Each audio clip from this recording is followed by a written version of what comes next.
Hey class, welcome to our third week. We're going to be discussing chapter 2 this week. Uh, a little bit of a transition, but similar topics. Last week we talked about how our ethical decisions, the dilemmas that we overcome, uh, can affect ourselves, can affect our workplace, especially in criminal justice jobs. This week we're going to transition and talk about how those same ethical dilemmas and moral decisions that we need to make are going to affect others. We have a really interesting discussion board topic. I think it's interesting, uh, wherein a woman is sexually assaulted and there's a lot of witnesses to the sexual assault, but nobody steps in, nobody intervenes, and we're going to discuss, the morality of that. Is there an ethical dilemma when somebody else is in trouble and you have an opportunity to intervene, but it would put you in danger? How does that affect your moral compass and the ethical decisions that you have to make? One thing to bear in mind when discussing that topic is that when we think about the philosophical foundations of morality, there is no demand for you to put others above yourself.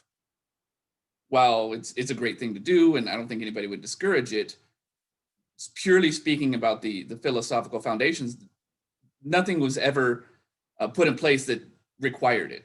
That's why they call it going above and beyond. But is there a difference between a private citizen putting somebody above themselves or the police? Do private citizens have a duty to intervene? Do the police do they have a duty to intervene? Are the police different than private citizens in that aspect? That's something that we're going to be discussing in this discussion board post and throughout the week. Interestingly enough, I will tell you that it may be counterintuitive, but there is case law that says the police have no constitutional duty to protect us. I think most folks would be very surprised in that. Castle Rock v. Gonzalez in 2005 was a Supreme Court case that clearly stated that the police don't. Now, if the police don't protect us, can they be violating their own departmental policies? Sure.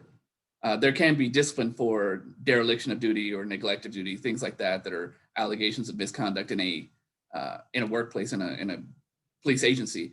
But constitutionally speaking, there's no duty. So kind of an interesting piece of information.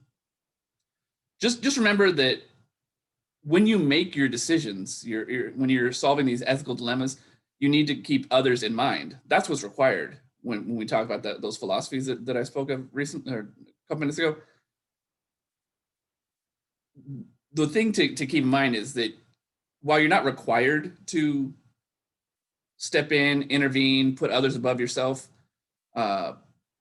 you are required to consider others. You're required to make sure that when you're making that decisions, overcoming those ethical dilemmas, you're required to keep others in mind when making that decision. That's the best way that I can put it.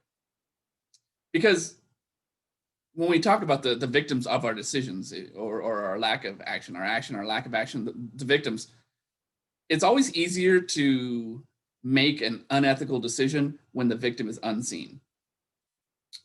Take, for instance, DUI. Should a DUI suspect who gets drunk, gets behind the wheel, crashes and kills someone, should that person receive a harsher sentence than a person who gets drunk, gets behind the wheel, and gets home without crashing? Practically speaking, that is the law.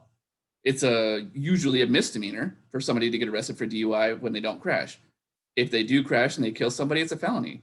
You're talking about spending a night or so in jail versus spending years in prison. Why is it that if they crashed and killed someone, they receive a harsher sentence than if they didn't?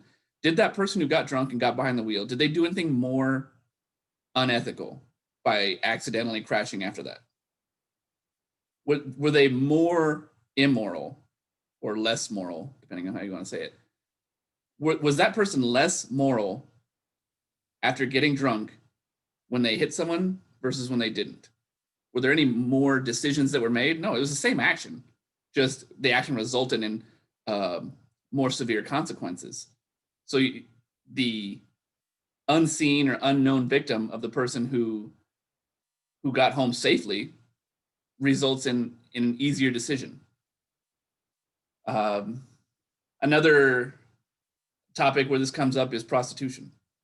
There's a lot of talk, especially recently, of legalizing prostitution. The pros and cons of if somebody makes a voluntary decision to engage in and become a sex worker, should they be penalized? Should they be arrested? Regardless of where we stand on the moral or ethical viewpoint of prostitution in and of itself, one thing to keep in mind is the human trafficking aspect of that. How do the police detect human traffickers when it comes to sex workers?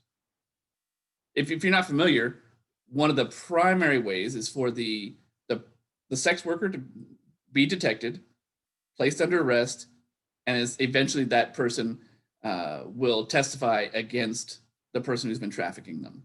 That's the standard way of doing that. There's really not a lot of other ways of finding human traffickers. Take, for instance, you can stumble upon, as a police officer, you can stumble upon a drug dealer. You pull them over and you'll find evidence of narcotics trafficking, and you'll be able to put that case together. You'll find the drugs, you'll find the money, scales, paperwork, things like that. You can put a case together. However, human traffickers are far less detectable without the testimony of the victims of their human trafficking. So the consequence of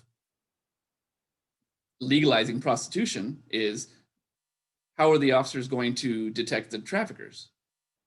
How are the officers, there's no reason for them to engage with the sex worker, which would eventually lead to them testifying against the human trafficker. So you've taken a piece of that detection puzzle away. And so by legalizing prostitution, you may have de facto legalized human trafficking, but those thoughts aren't always in the minds of those making the laws.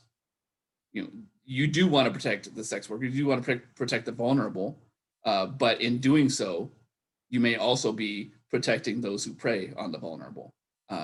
Because you don't see those victims, it makes that decision a little bit easier.